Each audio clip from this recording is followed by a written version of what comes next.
First Balkan War took place in 1912, a conflict that reshaped the region dramatically. The war was fought by the Balkan League, a coalition of nations including Greece, Bulgaria, Serbia, and Montenegro against the Ottoman Empire.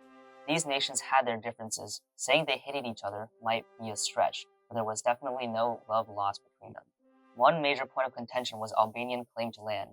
Many in the Balkan League were not too thrilled about these claims. Despite their differences, they were united by a common goal to take down the Ottoman Empire and carve up its territories for themselves. And so, with their sights set on the Ottomans, the stage was set for the First Balkan War.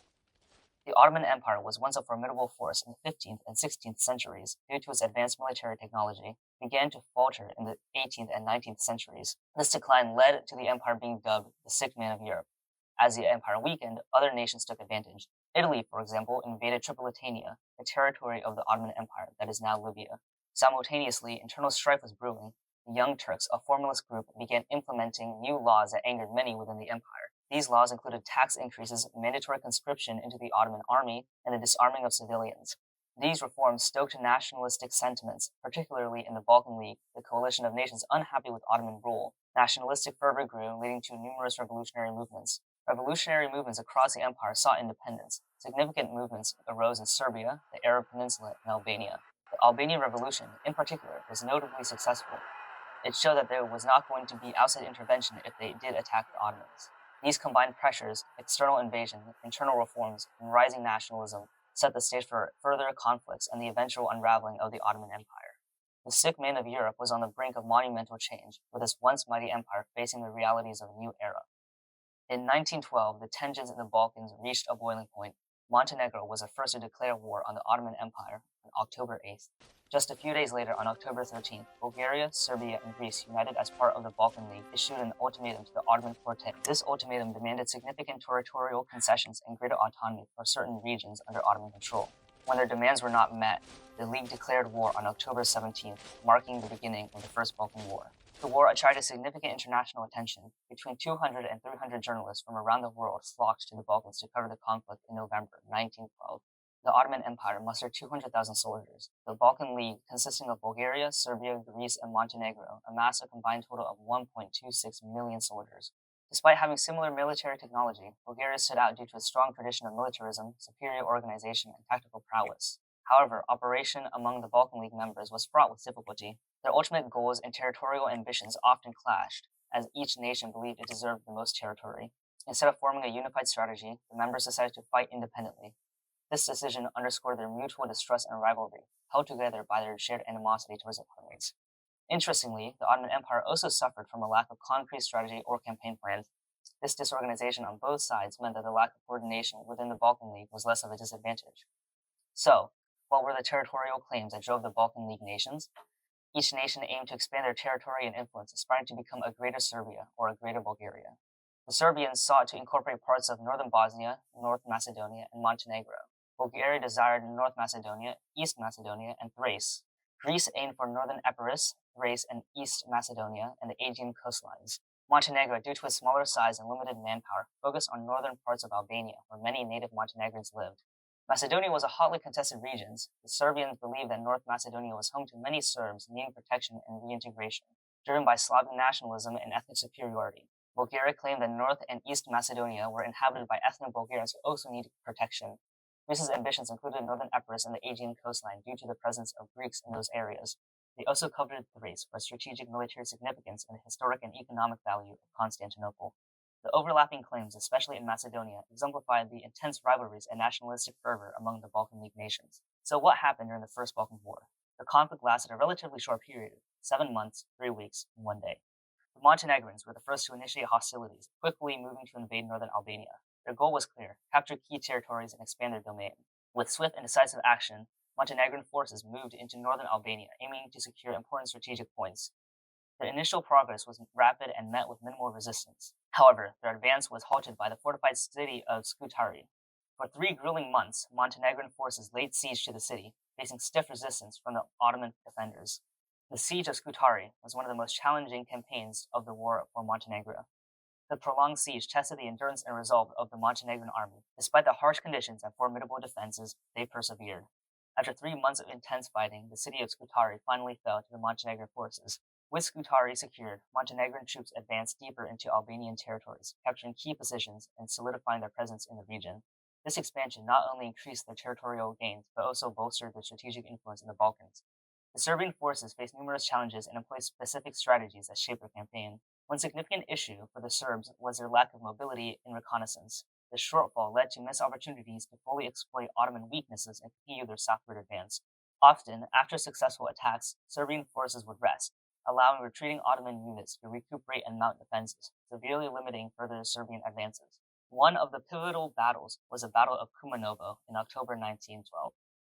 The Serbian army, commanded by General Radomir Putnik, faced the Ottoman Vardar army. Despite the Ottomans' initial resistance, the Serbs emerged victorious, capturing key positions and securing a significant portion of Macedonia. Following Kumanovo, the Serbian forces continued their advance, engaging in the Battle of Bitola in November 1912. This victory allowed Serbia to further consolidate their power over Macedonia, establishing a crucial foothold in the region. The siege of Monastir from November 5th to 19th was another critical engagement. After intense fighting, the city fell to Serbian forces on November 20th, further solidifying their control in the region. The Serbian Third Army then advanced over the rugged Albanian mountains to the Adriatic coast, capturing key ports such as Alisio and Duras. They declared their intentions to annex parts of Albania, showcasing their ambitious territorial aspirations. The Serbs also collaborated closely with the Montenegrin forces. Montenegro, despite its smaller size, played a crucial role by capturing key Ottoman positions along the Adriatic coast, most notably the city of Scutari after a prolonged siege. The Serbians employed specific tactics to maximize their effectiveness. Infantry units advanced in loose skirmish lines, using individual entrenching tools to create small fighting positions quickly. This allowed them to maintain a flexible and responsive front line. Artillery support was also a key component to the Serbian strategy. By spreading out their artillery, they provided consistent support to infantry units. However, this distribution limited their ability to concentrate heavy fire on specific targets, requiring precise coordination between units. The Serbian strategy was focused on reclaiming territories in northern Macedonia and Kosovo. The Serbs aimed to secure these regions to expand their influence and support their nationalistic ambitions. The Bulgarian army's notable achievements include the Battle of Lul Burgars Banar Hisar and the grueling siege of Adrianople. These victories were instrumental in weakening Ottoman control over eastern Thrace. The Ottoman forces were often spread thin, struggling to defend against multiple enemies. Their inability to coordinate effectively led to a series of defeats. The Ottomans' defensive strategies were hampered by their thinly stretched forces and poor communication. The Greek forces played a crucial role. The Greek army was tasked with disrupting Ottoman supply lines in the Aegean Sea. This strategic move was essential not only to cutting off Ottoman resources, but also ensuring the rapid and secure transportation of Greek troops. Greek forces advanced through southern Macedonia, culminating in the capture of the vital city of Thessaloniki on November 8th. This victory was a significant blow to the Ottoman control in the region. The siege of Yanina was a prolonged and arduous battle, but its capture was crucial for Greek strategic objectives. Greek forces cooperated closely with their Serbian allies, particularly among the Monastir region.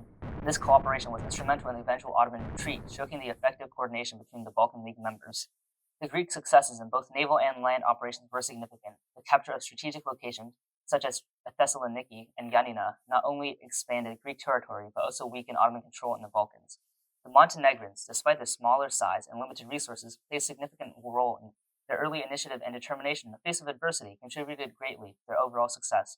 The Bulgarians launched a series of offensives in eastern Thrace, making significant strides towards their objectives. One of their primary targets was the fortified city of Adrianople, a key stronghold of the Ottoman Empire. Adrianople was renowned for its formidable defense, designed with advanced German engineering. The siege of Adrianople was a joint operation between the Bulgarian Second Army and the Serbian Second Army. The collaboration between these forces was crucial in overcoming the city's offensives. This siege was notable for one of the first instances of airplane bombing. Bulgarian aviators dropped specially made hand grenades to break enemy lines and cause panic among the Ottoman troops. The final assault on Adrianople occurred over 2 nights. Bulgarian and Serbian forces covered their armor with tissue to muffle the noise and prevent reflections that could reveal their positions. Artillery units advanced with the infantry, providing crucial support to the frontline troops. The Allied forces also managed to disrupt Ottoman radio communications, further demoralizing the defenders and hampering their ability to coordinate a defense. On March 24th, the outer defenses of Adrianople were breached. By the morning of March 26th, the Ottoman commander, faced with overwhelming odds, surrendered, marking the end of the siege.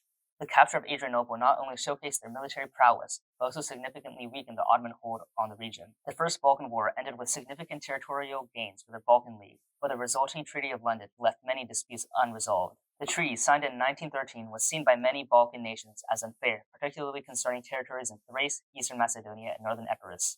The Ottoman Empire, once a dominant force in Europe, lost most of its European territories. This monumental shift came at a great cost. 125,000 Ottoman soldiers lost their lives, and they were forced to surrender around 70,000 rifles. The Balkan League also suffered substantial casualties. Bulgaria lost around 65,000 soldiers. Greece lost 9,500. Montenegro lost 3,000. Serbia lost 36,000 soldiers. Additionally, 10,000 civilians lost their lives.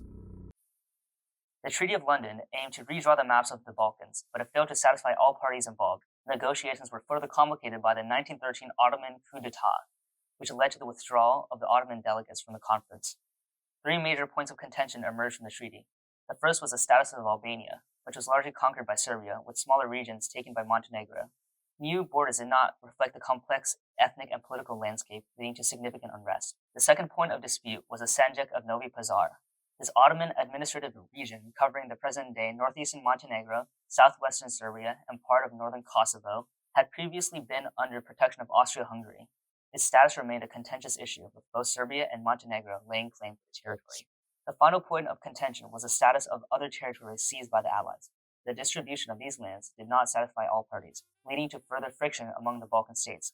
The aftermath of the First Balkan War demonstrated the complexity of redrawing borders in a region rich in history and ethnic diversity. The Treaty of London, while ending one conflict, inadvertently laid the groundwork for future wars.